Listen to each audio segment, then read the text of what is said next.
Culture, the premier video magazine exclusively on the G.U.M network, highlighting, celebrating the best in urban culture.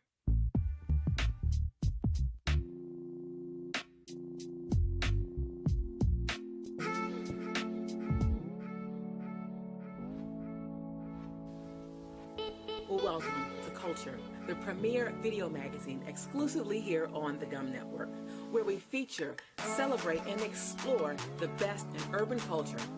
Culture was born out of the desire to see not only more positive, but more realistic images of the African American and urban culture that goes way beyond what the mainstream media portrays.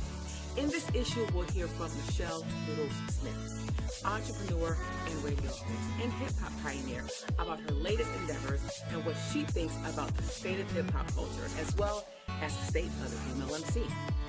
Now, we also had the chance to hear from civil rights attorney and law professor Gilda Esquire about what in the world is going on with our current civil rights laws and how we can all be aware, engaged, and empowered, especially in this current political climate. Do you like great and delicious cuisine? Well, if so, you're in luck, because we also have a phenomenal feature on executive and celebrity chef and author Daniel W. Thomas. Let us know what you think. Don't forget to like and share.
Excited to just share with you all this conversation. Really is what it is. It's engaging this conversation with none other than Michelle, aka Noodles, the owner of Cookieware. She's a proprietor, she's an entrepreneur, she is a veteran hip-hop artist, radio DJ, mom, wife, and just really an all-around Renaissance woman.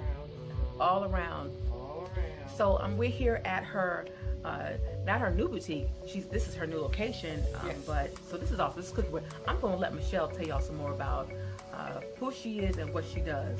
Oh, so what do I do? So, hi, I own Cookieware. Cookieware celebrates the 60s through the 90s in fun and fashion, and we've been in business now for over 10 years. And we started on Georgia Avenue and migrated down here to Union Station. Had a fire a couple years ago, and it turned out to be a good thing. At first, I didn't see the light at the end of the tunnel, but it wound up being a good thing. Clearly. Went from 500 square feet now up to 3,000 square feet, and we're on our way to opening 2 new stores and continue to be here as well, God willing. I love it. I love the mix, the change. Being able to connect with different people from different countries. Famous folks come to Cookieware, different nationalities. This is awesome. And it gave us the opportunity to see our work. I couldn't see it on Georgia Avenue. I was just praying for the customers to come in. Now I don't have to pray. Wow. Wow. So now, what inspired you to create Cookieware? I remember years ago, I remember Cookieware just being a strong, vibrant brand, but what made you want to take it, into like a brick and mortar? Well, I wanted to celebrate the relationship I had with my pops, my late stepfather, who I still miss, you know what I'm saying? And all the great things we shared that some other family members may have thought I did was stupid. I loved being a breaker and a B-girl. I love doing tags and graffiti. I love rapping. I love my flow. I love battles. I love the things that I did, and he always supported me. He never said that I was stupid, what I was doing was stupid. Like, he was always that big cheerleader. And now I have daughters, and they're women now, and I want to, you know, build a legacy for them, and I want to expand on the brand. And nowadays, you need to own something. Right. Right. You can't depend on your government job. You can't depend on your job. You have to create something else as that second income. And I guarantee you, what you create is going to be bigger and better than that day job. Wow. Stay consistent. Absolutely. My father would always tell me that, you know, a job is great, okay? Yeah. But he was saying that truly to be wealthy in this country is that business ownership was the way to go. Absolutely. Yeah. You have to own something. I don't care if you start. I started in my house making stuff, not knowing why I was making it. Wow. Knowing in the back of my head, I had a dream to one day open up a boutique. Then we had the fashion show, remember? Right, that's right. And then I activated change from that point. Mm-hmm. Just by saying, I'm going to do this, not knowing how, not knowing where the money's coming from, and then it happened. Wow. Wow. That's it. You don't have to think too much. Just do it. I tell people all the time. Or the biggest mistake people make, they'll call a friend, and they say, what do you think? Well, my friend said, or my mom said, right, why should you go through all of that? Why do you have to get the validation of someone else over your happiness? I don't even like it when people have to check in with their spouses. I'm just really anal. If I'm going to do it, I'm going to do it. And you keep doing you, boo. And we holler. 9 p.m., 8 p.m. at night, we holler. But other than that, right. you know, it's I understand where you're coming from, though. Opportunity out here. And I feel like sometimes we use it as a scapegoat. Yeah, we do. You know, and it's a crutch to not really want to go after our dreams, our goals, the thing that we know, something that God has put in us. You know, that the world needs. You know, and I think it's an insult when people say they can't do stuff because they have children, or they can't do things because they're married and their husband turns their face up, or their wives turn their face up. Well, you know what, tough. You only live once, and nobody validates your happiness but you. Absolutely. And I take that seriously. Right. No, I agree. Because at the end of the day, you're gonna have regrets. You know, you're never gonna really know what would have happened had you not made those moves. Wow, Michelle. Yes. That's phenomenal. That's phenomenal. What are some of the other changes you see, like, you know, when it comes to like females, for instance, in hip hop industry? First of all, the hip hop industry in general has become commercialized many times. You know, a lot of the record industry is very corporate, etc. There are artists like Chance the Rapper and a few others, many others, by the way, many others who are independent. Unfortunately, we don't always hear about them. But when it comes to like the hip hop industry, like, I'm sure if you're not familiar, I know you are, but those of you who are watching, you know, there's this beef, if you will, right, with Nicki Minaj and Remy Ma. And what I appreciate about it is, for like the hip hop culture, is that, you know, because hip hop is a sport. Of course. People are talking about, why are these black women? Well, I'm like, it's a sport. It's what we do. You know why it's stupid? Because back in the day when I was a little kid, we battled. Right. So battling is healthy for the hip hop culture. So if you don't understand that, you're stupid. So go do your homework and go do some research. I'm just saying. It's a sport. It's a sport. It'll be fine, but the battle is healthy. That's what hip hop was known for. The battle. We used to prep for battles like 2-3 times a week. Definitely, I'm a pioneer here in D.C. in regards to hip hop. It started in 1978. Do the math. It's now 2000. What? 17. I'm just saying. Oh man. But I'm still fabulous. Oh, of course. See? But I'm just saying, there's a pothole because people don't understand trap music is not hip hop music. The hip hop culture is still there, but it's in its own division. And you really have to really dig and understand and appreciate. So I appreciate the battle, because that gives us that hip hop aesthetic that we need to keep alive all the time. Now I have a question for you, though. I know that, just in kind of looking at these two particular artists, Remy Ma and Nicki Minaj, Nicki has a lot of she has album sales, she has, she calls it the plaques and the awards and stuff like that. Do you think that at any point in time, when it comes to like battle rapper, when you're looking at who's the best, if you will, in the industry, that the conversation should be expanded to include those things, or is it about only bars or skills? Because you hear that, people say, well, she should respond, on. And by the time it airs, who knows, she may have, I know that Remy Ma made a second song. I don't know, maybe she should I have think kind they of should left. shut up now, unless somebody else go. But I think they should shut up now. I mean, everybody had their own opinion. Like, if we were battling back in the day, right. somebody would say, Sade, you hot, and they say, no, Noodles took that home, you suck. And then you just take the trophy and run with it and move on. Both of them have an advantage. Both of them probably need record sales, money, promotions. This is good indirect marketing for both of them. Right. So it's fine. Absolutely. It's fine. You were preaching before. You think Nikki, she'll be fine, right? All of them will be fine. And she ain't gonna lose nothing over it. Right. I was just looking at her perfume this morning. It smells pretty good. Okay. And I think that she's managed to carve out a niche for herself that has been really long standing. And I think when you look in the annals of hip hop history, I think she'll be there. She'll be fine. She'll be there. She's Absolutely. Fine. So it'll be interesting. One thing I really appreciate about them both and in general is that their ability to be hardcore at times and then also be so feminine. I like the feminine. I love that. I don't like when you gotta act like a guy. Right. To be a female MC. Absolutely. And then expect me to respect that. That's just me because I come from the old school where we were covered up, everything matched. Right. The bamboo earrings and everything was right. I mean, from the creases in your pants and stuff. And nowadays, young ladies feel like everything gotta hang out. Right. They gotta be phony. Right. We weren't phony. Absolutely. We were fun. We were free. We're very direct and very creative. Yeah.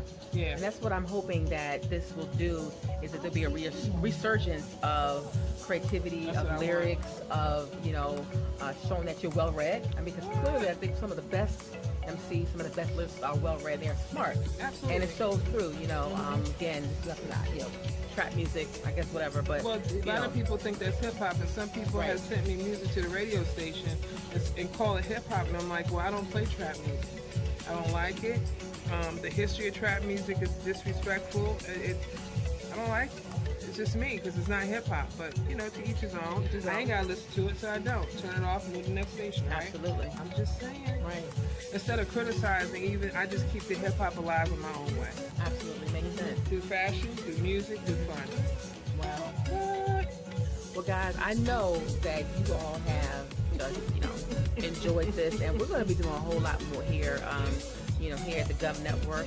Michelle is not only a friend and a sister, but she is a strategic partner here. So we're doing lots of live events here. So we're super excited about this venture. So we're here at Cookieware, and Michelle will be back here on TCon. We're going to do some amazing specials. Yeah.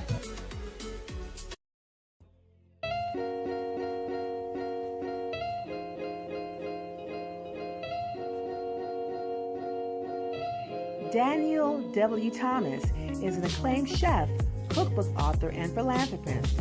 Chef Thomas is a graduate of the world's premier culinary college, the Culinary Institute of America. He's a native of Washington, D.C., and has spent much of his career serving culinary creations at restaurants, hotels, and dining rooms inside and around the Beltway to residents, tourists, politicians, entertainers, athletes, celebrities, and the President of the United States. Currently, he is private chef to Washington, D.C.'s Power Elite. His clients include numerous U.S. senators and other elected officials, many of whom were introduced to his creative treats when he served as head chef for the United States Senate Executive Dining Room and the head banquet and catering chef for the United States Capitol. Chef Daniel's experience on Capitol Hill afforded him valuable business expertise. His position at the United States Capitol required him to manage, cook, and serve tasteful, healthy meals to senators while handling their sensitive dietary restrictions. His Capitol Hill tenure included direct meal planning and preparation for President Barack Obama and Vice President Joseph Biden during their visits to the Capitol. As the head banquet chef and catering chef, he successfully prepared lunches, dinners, official meals, and meetings for international diplomats and foreign heads of states and countries. One of his highlights of his career was serving the team of chefs at the annual Kennedy Center Honors Awards program. On the day of the 2009 presidential inauguration, he had the honor to cook and serve brunch to our nation's 44th president, Barack Obama, their First Lady, and the Vice President, Joseph Biden. He has had the honor in cooking for some of the world's most famous families, He has cooked for the King family, the Kennedy family, the Reagan family, the Clinton family, the Obama family, Dick Gregory family, and many more.